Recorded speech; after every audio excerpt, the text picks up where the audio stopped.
Hey everybody, this is Mike with Puff Provisions, and you are listening to a sneak preview of the 25th episode of the Puff Provisions podcast. You can check out the full episode on Apple Podcasts, Spotify, and Google Play. We're on all major podcast platforms, and if you'd like, you can always go to puffprovisions.com and stream it there. In this episode, we take it a little deeper than our normal topics. What you're about to listen to is Mark's intro to the episode, so check it out.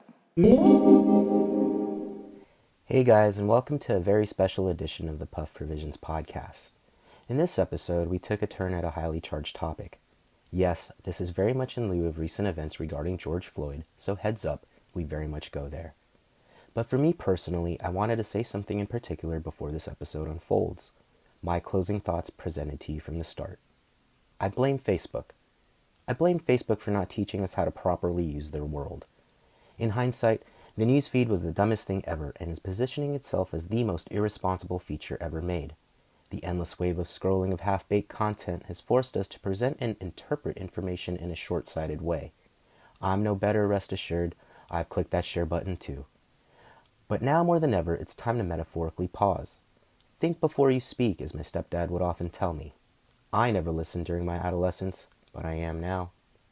Be upset, but be upset with purpose. Is it racism? Is it police brutality? Is it inequality because of gender, religion, or sexual preference? What's compelling you to care? For me, that's easy. It's for my daughter. It's for her friends that she's made and the friends she has yet to make. I find myself wrapped inside of a world that is once again going through another coming-of-age moment.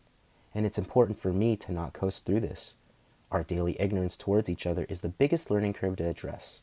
But ultimately, I believe that step one towards the solution is to simply talk and let it be awkward. Empathy plays a role in this as well.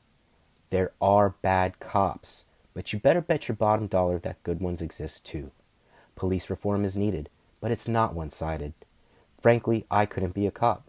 It's just too much for me to navigate through. On a daily basis, that's the kind of office job which offers zero predictability. How are we as humans supposed to comprehend being in a position of enforcement in a civilized society? These men and women aren't in war in another country. They're on our own soil and in our communities. There are so many sides to this monster, it's hard for me to imagine that one solution would rule them all. However, for me, I will continue to make change under these terms. Exchange in conversations, such as this one we had tonight, vote every November, and to think before I speak.